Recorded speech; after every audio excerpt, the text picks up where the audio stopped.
Well, I will tell something in my presentation about my PhD, and my PhD is about advancing job analysis. This is my working title, the use of big data to fit the changing nature of work. And I will tell you a little bit of an introduction of how did I came here to this idea, what are my thoughts of what to do, and what is going to be sort of the design of the studies that I have planned for my PhD. So first a little bit about where does this all fit in the bigger Eduworks picture. So this is the Eduworks mind map word cloud I got from the website, and if we look very, very closely, we can see the word job in there. And this is my focus. So my level or my object of my study are jobs. And if we look at this kind of matching, so we want in Eduworks to improve matching between jobs, individuals, and education. And my focus will be on this job part of the matching. Because before we can make a match between an individual and a job and educational levels, we need to have a very clear understanding of a job. So what are the requirements of a job and what is needed in order to perform? And this is where job analysis comes in. Because if we look at a definition of job analysis, it's about the process of understanding the activities, goals, and requirements that comprise a job assignment. So understanding what a job means. And it's about collecting and analyzing every type of job information out there for different purposes and with different methods. So it's really about understanding this job. So in order to fix this matching thing, we need to understand jobs. Job analysis is a huge field and a lot has happened. So it has started almost 100 years ago, maybe a little bit further even. I think the first one who mentioned job analysis or something similar was Aristotle.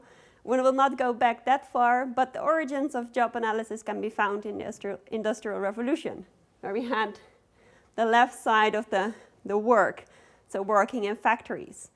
And jobs at that time were very static, so jobs are not changing.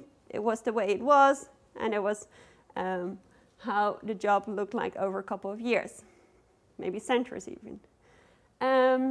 In addition, jobs also had very clear boundaries. So if you think of maybe an example of these people in this factory making shoes, there was a very clear distinction between the person who was cutting the leather and another person who was sewing the leather together to make a shoe. So there was very clear distinction between the person's job and another job.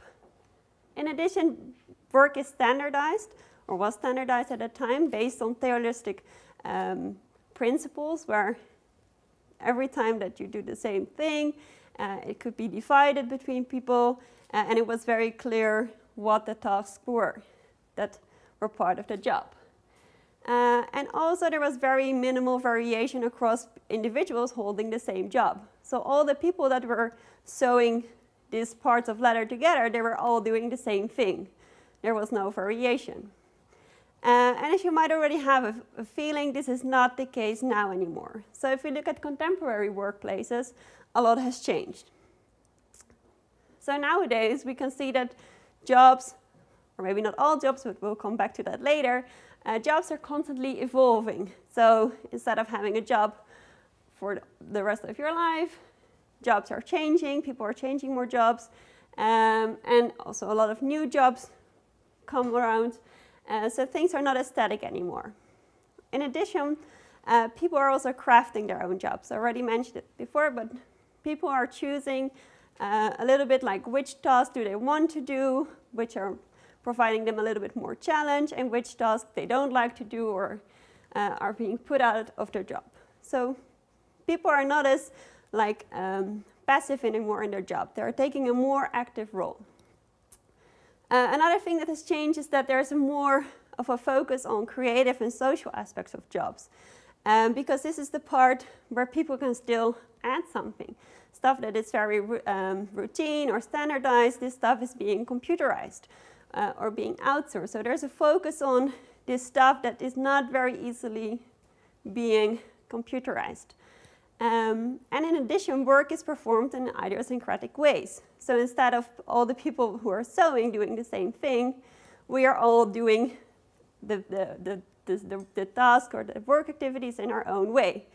So maybe we'll see more about this tomorrow with the workshop about what does a PhD being mean, and we will see, maybe find out that each of us who have the same job are actually doing different things. So you can see that actually all those underlying assumptions that are the foundation of job analysis are crumbling. They have become obsolete. What does this mean? That we have to throw out job analysis as a whole. Although this question has been raised, it's not the case, because job analysis remains a very vital part of HR, because all HR practices basically need information about a job. In order to have proper selection, you need to know what are the requirements. In order to have good performance evaluation, you need to know what the person needs to do in order to perform well at the job. So it's job analysis still at the heart of HR. So we need to do something in order to change it and to make it more befitted for the 21st century. And in addition, there is a whole rise of popularity in evidence-based management, where there's more a need for good information in order to make management decisions. And job analysis can provide this information about what people do in this organization. So we still need to do something with job analysis, but it has to be different. So there has been a call for change, and this is not something that happens like 3 years ago. This call for change has started since 1994. So stuff has happened, of course, luckily. So traditional job analysis has made some space for things like strategic job analysis, where there's more room for a strategic perspective. So taking into account what are the organizational goals, and also what is a future perspective of a job. So what do people expect that their job will look like in a couple of years? And another solution or kind of development was competency modeling. We already talked about it this morning, where also a little bit more the strategic perspective has taken place. So taking into account what is the organizational goal and how can we frame or kind of understand jobs in the broader perspective of the organization, and also with an emphasis on creating cross-job job information types. So instead of having very specific information about this one job, we're trying to define jobs in terms that can discuss or define other jobs as well. So not only one particular jobs, but terms that go across jobs. And the last big development is work analysis, which basically tries to embrace the fact that jobs are not as clear-cut and static, but are a little bit more boundaryless. So the whole thing should be a little bit bigger, not only a job, but work, which is more broadly defined. And the most important development there is the ONET. So the ONET is the Occupational Information Network from the United States, where they try to define jobs based on certain cross-job descriptors in order to understand jobs. However, this is not enough. So just changing job analysis to work analysis, I don't think that is enough to really fit the changing nature of work. So there's still stuff to do. For example, in order to measure the accuracy of these new job analysis methods, we often still rely on the traditional ways of measuring this accuracy.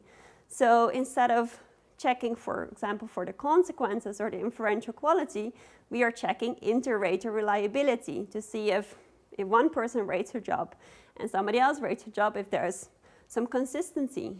Well, this is all based on the old assumptions that there is one objective job out there. Well, this is not the case. I need to go a lot further. Quick. So problems with measuring accuracy, and it's also a move away from more specific to more abstract and cross-job descriptors, and we're also using holistically ways of measuring instead of decomposed. And this all is which enables the cross-job comparison, but it has problems for measurement. And this is where big data can come in. So traditional job analysis is mainly untouched by technology, but there's a lot out there. So there are new ways of collecting, storing, and analyzing data. The amount of job information out there is growing exponentially, and there's also a lot of untapped sources. For example, electronic performance data that is being collected, which is a very good predictor of behavior, but it's not being used. So this could be a better fit. But in order to look at this big data, obviously I'm not the one who can do the data mining or this analysis. So what can I do is have a theoretical approach. Big data mainly now is being looked at from a very inductive approach. So we'll see what's out there, what's in the data, without some guidelines. And also in job analysis, the research is focused on how can we do it, how many raters do we need, etc. So what I want to do is to see how can we innovate job analysis to fit the changing nature of work. And for this I have some more questions, but I won't go over that, but really what can we do to change it? And I have designed my thesis around this process where we have this data and we automatically extract job information. So this is all the types of things that you can use to describe jobs with. Classify it in order to come to do the job analysis and then cluster it into jobs. And then we can use this feedback for example, curriculum development. Based around this process, I have designed my studies, which is a literature study, an empirical study about doing big data-based job analysis, an empirical study about understanding and visualizing the nature of work, and bridging the work-education gap. The first one is a literature study which will result in a taxonomy and the evaluation of job information, because I have found that this job information is really the key of my research. So creating some sort of language in which we can talk about jobs. And there are a lot of out there, and I want to do is to see what's out there, because this hasn't been done, and try to evaluate it based on several criteria, and to come to some understanding of is skills and competencies, are they the same, are they really different, etc. And based with that, these are the criteria to see which information can we use for the next steps.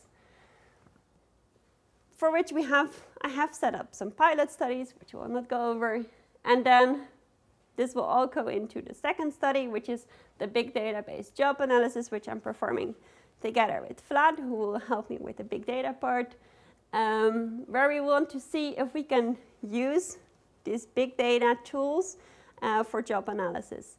And here we want to have this theoretical perspective by adding the literature-based weighings of job information types as a sort of theoretical perspective or guideline. And we'll have some to see if this all is working and these networks of information types are really working. We'll do some validation studies, maybe one with Randstad, who is our associated partner, to see if this really has some predictive value. Can we really do something with it? Can we see if we can predict changes based on similarities between jobs, etc. And I want to do a validation study to see if is it enough to really understand a job? Is it a good reflection of what people are actually doing in their job? Then we have one more study about the changing nature of work. Does this apply to all jobs? Are there particular jobs that are more affected by these changes, or is it just that part of jobs are affected? And really understand what is the language that people use when they speak about jobs. Did it change or not? Because this assumption is there that jobs have changed, but nobody really tested it. And at last, there is this untapped project, of which I'm part of, where we want to see if we can use this information, if we know what jobs require, can we feed this back to education to see if we can improve the content of, for example, a study. So see also to see if this language that we chosen for jobs, does it also hold it up in educational institutes. There are many more questions, but maybe you want to ask some first. Thank you.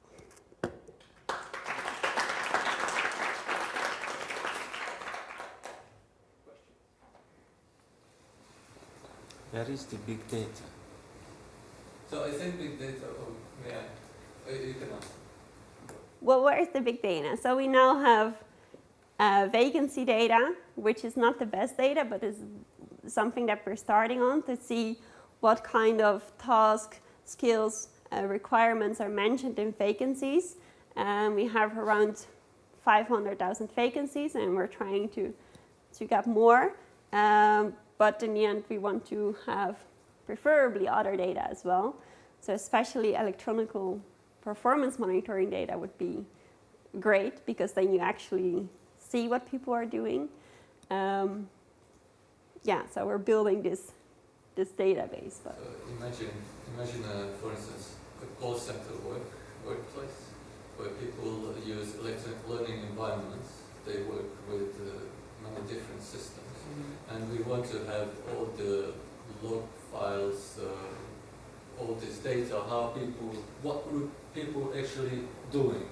But how many data variation you This have is in not your big research? data. So But it's not big data I agree, let's say it's bigger data, but we don't have, it's like data mining. It's much data, but this is not big data.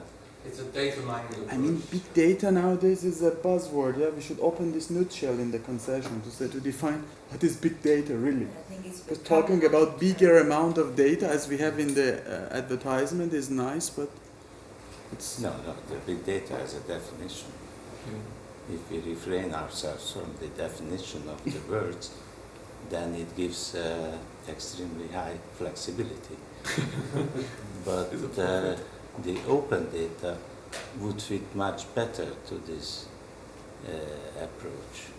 Open data. yeah, but we don't want only open. So we now are using the open data, so the vacancy data, but we want to extend to other data sources as well, because vacancies, they are not the best data out there to see what people are actually doing in their job, because it's basically also still an advertisement of wanting people to get to apply for those jobs. So, and the big data part is obviously not where my contribution will be, because I'm not not yet a data scientist, trying to make steps, but obviously my contribution will be on the theoretical part to see how can we approach, get this approach also theoretical grounding, and which information types are we looking at, etc.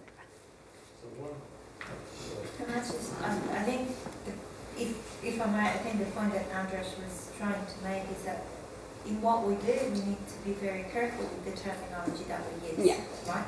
So terminology matters, because terminology has meaning, and we have to be very thorough in the ways we use terminology. So if you're using open data, it's not the same as big data. And if your intention is to, in future, do big data kind of research, that's what you should say, and you should qualify what you're doing right now with the proper terminology.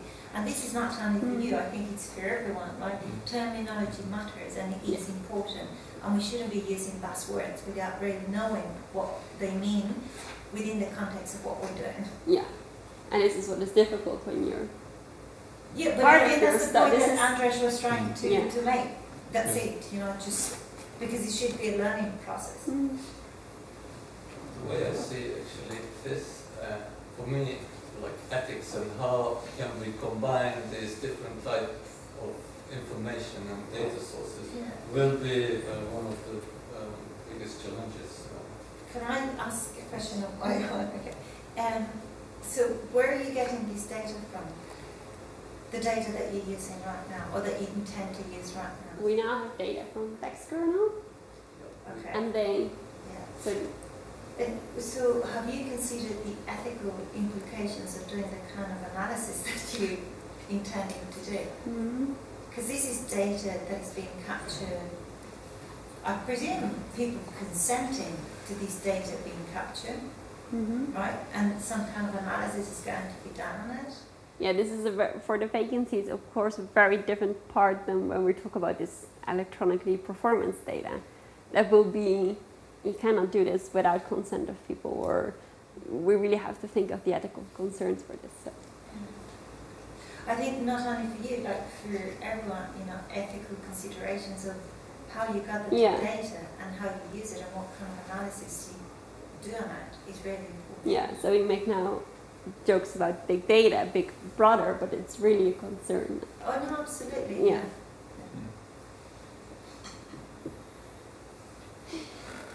A question directly to the jobs from the first slide. It's more about the vision. Don't go back. Yeah. It's okay.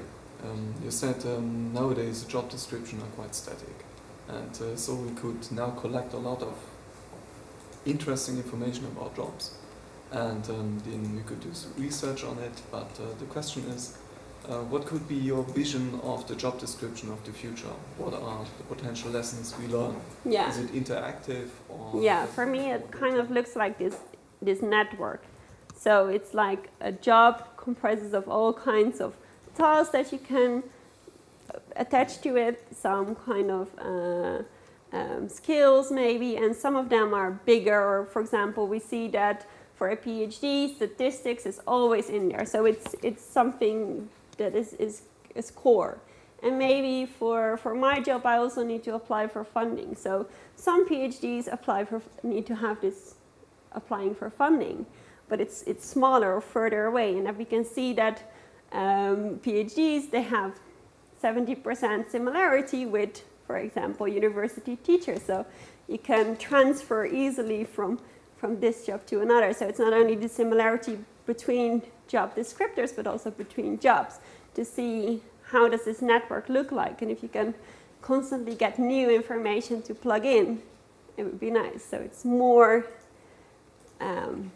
more dynamic than only the list, like this is the job title, this is the ESCO code or the DISCO code or whatever, and these are the tasks.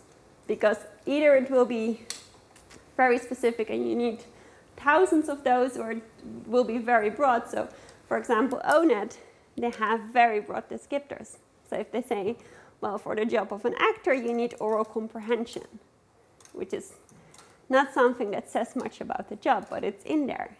So for me, it would be more specific, but with comparisons between what is general and what is context specific. So what is in some organizations, in some vacancies, they ask for more creativity or more autonomy in a job, and for most of the jobs, you at least need this skills or knowledge, I think. One quick question.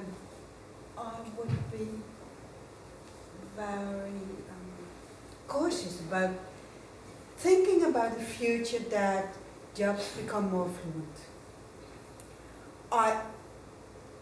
I once did a survey among secretaries, having several questions. Is your job described in a job analysis system? Yes, no, I don't know. Do you do more or less than described in your job description? 30% rated, I do more than is in my job description. And this was only secretaries, but I expect that when I would do this among the whole labor force, 30% or 40% is reporting, I do more than my job description. So you think, okay, this in the end will influence the job descriptions and the job analysis. But in job analysis, there's a major countervailing power.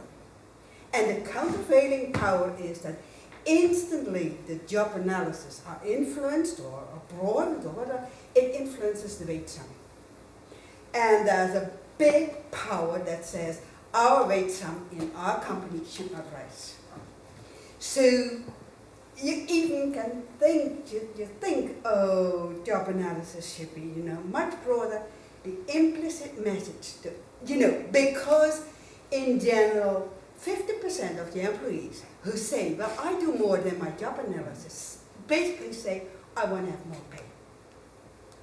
And then the management says, no. So this is really a tough tension within each organization.